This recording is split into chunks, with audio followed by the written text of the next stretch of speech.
Մեր երկրին անհրաժեշտ է երաշխավորած խաղաղություն, որ պատերազմի դռները մեր ժողովուրդը փակի։ Բարգավաճ Հայաստան կուսակցություն։ Դերասանուհի եւ երգչուհի Էլեն Սաֆարյանը կյանքի նոր փուլ է սկսել։ Այսօր նա իր սոցիալական էջում հրապարակում է արել, որը խոսում է ամեն ինչի մասին։ Էլենը նշանվել է։ Լուսանկարից պարզ է դառնում, որ դերասանուհին ընդունել է սիրելիի ամուսնության առաջարկը, այդպիսով պաշտոնապես հաստատելով նրանց հարաբերությունների լուրջ փուլ մտնել է։ Հիշեցնենք, որ մինչ այս էլ Էլեն Սաֆարյանը հաճախ էր հրապարակումներ անում իր ընտրյալի հետ, կիսվելով համատեղ ջերմ ու սիրառատ պահերով, զույգը չէր թաքցնում իր զգացմունքները, իսկ այժմ արդեն նրանց սիրո պատմությունը նոր զարգացում է ստացել։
Հիշեցնենք, որ շաբաթներ առաջ Star News-ն արդեն ներկայացրել էր Էլեն Սաֆարյանի այն հրապարակումը, որտեղ նա ակնարկել էր սիրելի ունենալու մասին։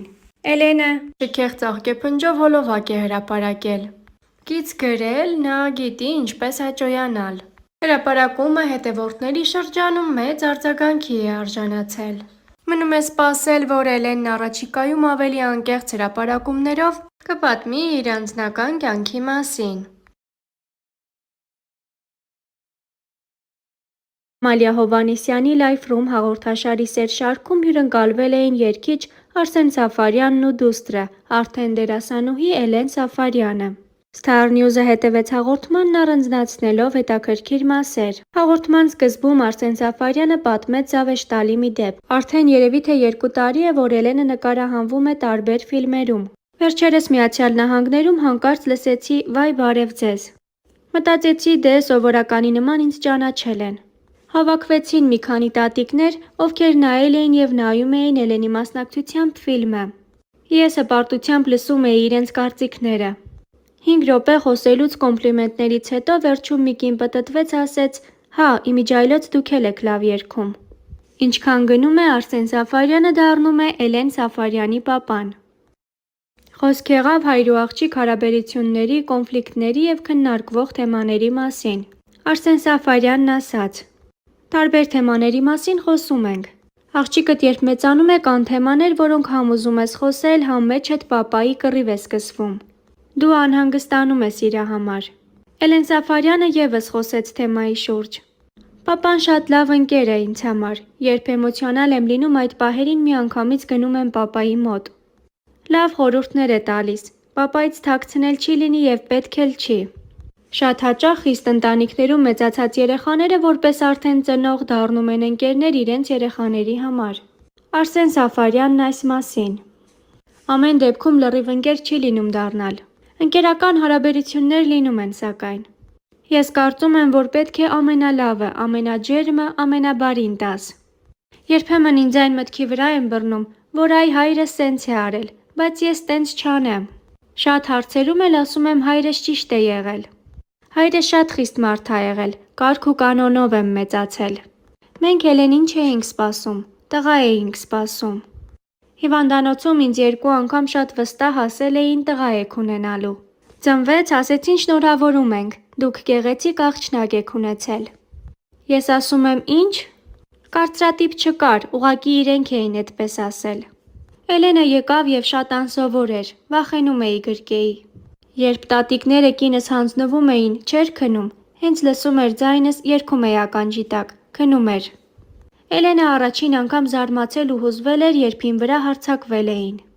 Էլեն Սաֆարյանը պատմեց երկրպագուների հանդիպման դեպքի մասին։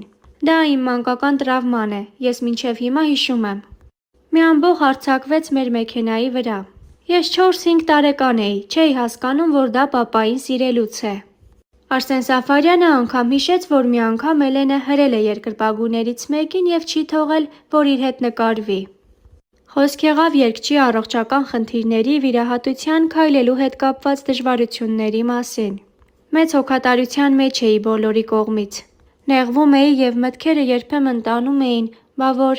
բայց շուտ հետ էի բերում բացասական մտքերից։ Շատ էի տեսնում, որ տանը անտրամադիր են, բայց փառք Աստծո, անցանք։ Այդ ժամանակահատվածում ինձ շատ օգնեց կիթառներով ծրագիրը, նստած էի։ Լինում էին օրեր, որ սրսկվում, ցավազրկվում, նոր էի գնում համերգի, որպեսզի կարողանամ առանց փայտի գամ բարձրանամ, նստեմ։ Չէի սիրում այդ ժամանակ տեղ գնալ, որ ինձ խղճալու հայացքներով էին նայում։ Մի կողմից զուսպ եմ եղել, բայց մյուս կողմից արցունքներն աչքերիցս հոսում էին։ 4 օր չէի քնել, ջուրը տալիս էին, ձեռքիցս ընկնում էր, այդքան թուլացել էի։ Նշենք նաև, որ վերջերս Արսեն Սաֆարյանը հյուր էր նաև կյանքի ուղիներով հաղորդմանը։ Նա հաղորդման շրջանակներում խոսել էր մանկությունից։ Ծնվել եմ 6 կիլոգրամ և այդ հիվանդանոցի ռեկորդն եմ համարվել։ Շատ ուշ եմ քայլել, որովհետև ծանր եմ եղել։ Ուշ եմ խոսել, բայց հետո սկսել եմ երգել։ Ես նույնիսկ հոտերն եմ հիշում, մանկության համերն եմ հիշում։ Տատիս գոգնոցն եմ հիշում, որ միշտ ջեմով կոնֆետ էր լինում գրպանում։ Մենք սիրում էինք մեր բաբոյի կոնֆետները։ Տեղափոխվեցինք Հրազդան, պարտեզ ընդունվեցի, սիրահարվեցի։ Մի աղջիկ կար, Ալվինա էր անունը, սիրում էի իրեն։ Հրաշք մանկություն էր, որովհետև հեռախոսների, լապթոփների մեջ չէինք։ Իրական շփվում էինք, նեղվում էինք, նեղացնում էինք, ներողություն էինք խնդրում, իրական էր ամեն ինչ։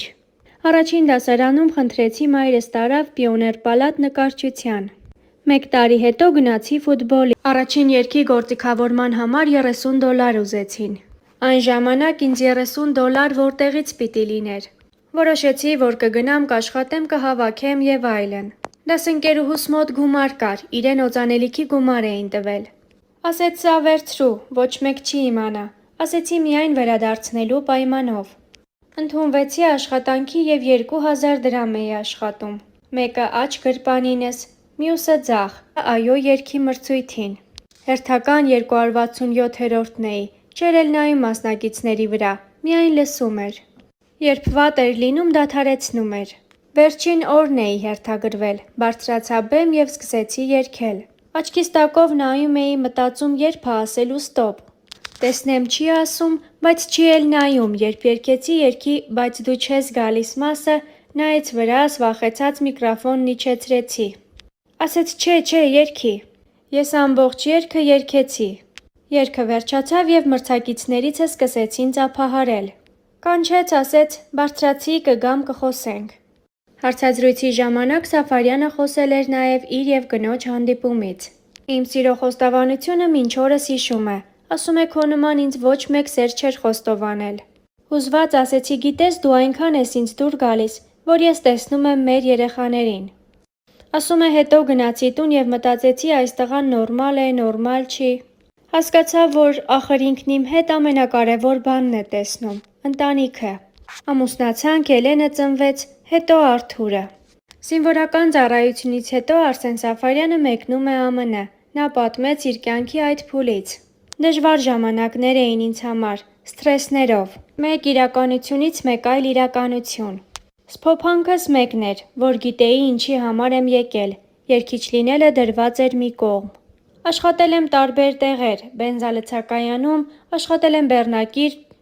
որովհետև եթե լեզու չգիտես, դու չգիտեմ ինչ ես։